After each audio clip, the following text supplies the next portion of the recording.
The debate analysed centres on whether eating animals is right or wrong.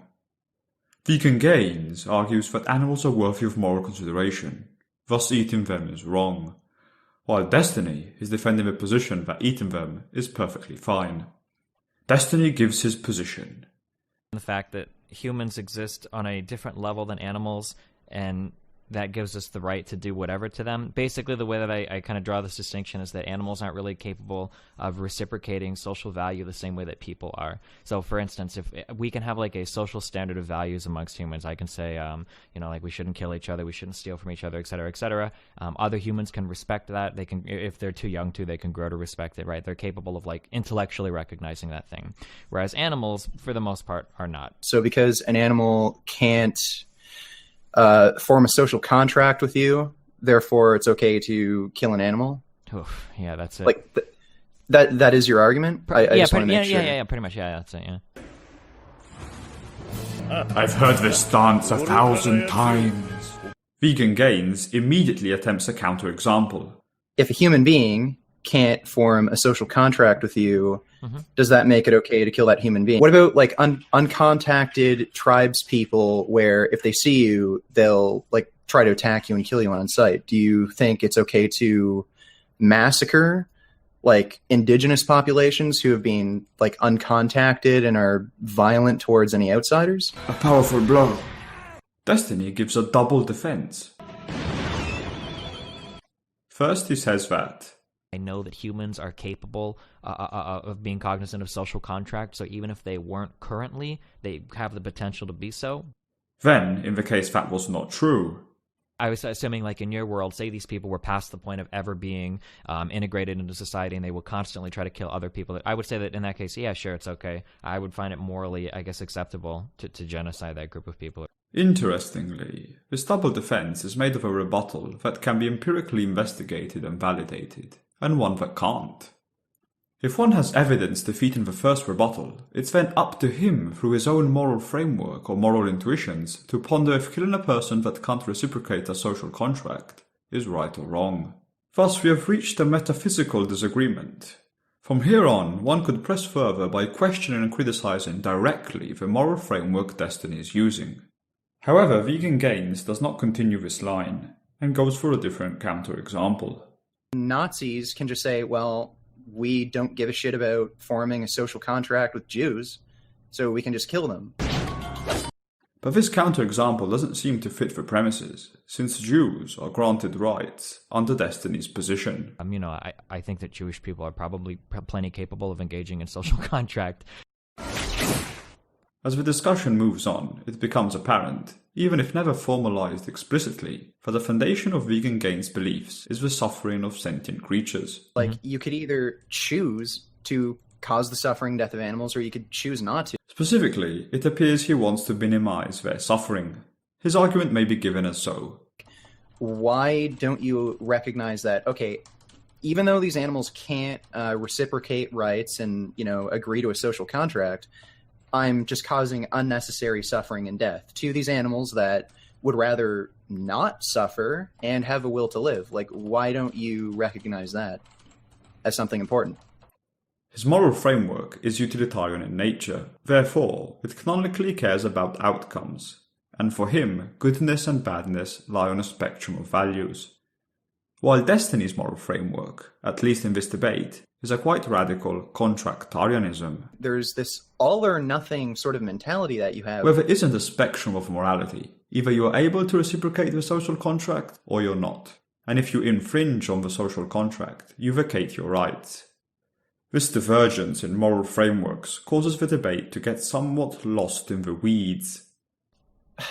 Why does the social contract, why is that the only thing that matters? Seem to put any sort of value on life or well-being at all. I'm still seeing is like you're refusing to accept that the actual outcome of the situation like has any significance, and it correct me if I'm wrong. What do you mean by outcome? Well, I mean like just causing unnecessary suffering. And produces some frustration to Vegan Gains. Like, are you actually a sociopath? Getting the feeling that you're either not being totally genuine with what you're saying, like you don't actually believe what you're saying, or you may just actually be a sociopath. Have you ever had a girlfriend or been in a loving relationship? Like, hey, well, it might be easier to explain these ideas to another person, like especially if somebody's a sociopath. I don't think that's how people actually form morals. I think you might actually have a psychological problem. Like, Sure. I'm not saying that as an insult. Logical fallacies like these could have been avoided by having an understanding that different people might espouse different moral frameworks. And with the word moral, they can mean different things. I don't see how the social contract is coming before morality. It would be wiser to attack Destiny's moral framework directly. But it is understandable that Vegan Gains was taken aback by how one could even believe in a different moral theory than utilitarianism. Nevertheless, Vegan Gain presses his offensive and goes in for another attack. Like, a dog can still reciprocate like a social contract to you to some extent. Like, they can give love and affection back to you. So wouldn't that also grant them some kind of right to treat them well? Destiny is forced to concede some ground. I guess maybe with a fuck ton of training, maybe a dog could.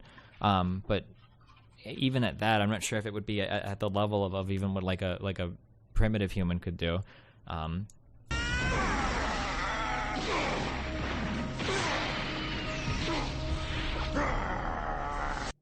Then Vegan Gains goes for another strike. The problem I'm seeing here is, like, you're basically saying, well, sentience, like the ability to feel pain and suffering, that doesn't matter, and you just throw away that as any kind of value. But it's almost as if you're arbitrarily placing a value on a social contract. Do you think it is morally justified for, like, an advanced alien species to just come down and wipe out humanity?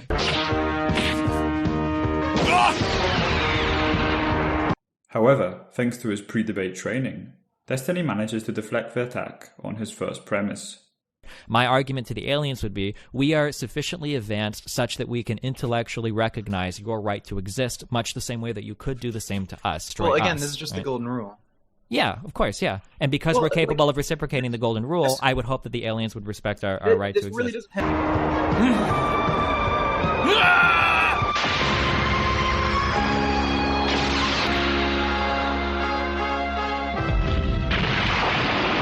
At this point, Destiny's argument has been attacked 4 times, and he has not attempted a single blow on Vegan Gain's position.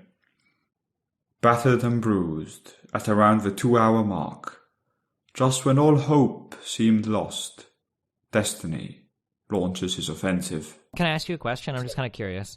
Sure. So let's say, I'm sure you've heard this one before, but like, let's say that there's a train and it's headed down a track and it's going to run over, 10 people, and you have the ability to push somebody in front of that train that would stop the train from running over those 10 people. So it's basically a 1 life versus 10. Would you push the person to do it? Yeah, probably would. Sure. So then here's an even more extreme question I'm pretty sure you know the answer to. Let's say that a doctor had the opportunity to kill you to give your organs to a number of other people to save them. I'm guessing you probably wouldn't be okay with that? Yeah. Why would you be okay with pushing 1 person in front of a train to save 10 people, but you wouldn't be okay with a doctor killing you to save 10 other people with your organs? When you're talking about the train scenario, it suggests, like, a weird split decision you'd have to make. Like, if it's something to do with harvesting organs, it's... I don't know, it's a bit different. Like, forcing somebody into an operating room and harvesting their organs is a bit different than, like, making a snap decision to push somebody in front of a train to, like, save a bunch of people. Sure. You know I mean, we can argue, we can create the most convenient world, right? And we can say that you actually have a number of hours to choose whether or not you want to push the person in front of the train, right? To make the analogy still be relevant, right? Like, okay. All right. This is where, like, so, like, for my social contract, I would say that, like, I wouldn't want somebody to push me. I'd say no. So you wouldn't. Then I'd say I guess if it's a similar situation where I'd have time to consider, then no. But the interesting thing is that earlier in your arguments, you're always big on, like, you don't care about what the conclusions are, you don't care about what the end results are. And And earlier I told you that, well, no, I don't. I care more about the morality of the particular decision. And here it kind of sounds like that's what you're saying for the train thing. You don't really care about the outcome. We're interested more in the morality of this particular decision than whether or not 10 people live or 1 person lives, right? Here goes nothing! At first glance, it might not be clear what this has to do with the discussion at hand. Destiny is going straight for the heart of the utilitarian theory. Since for vegan gains, an act is morally right if it maximizes the happiness of sentient creatures.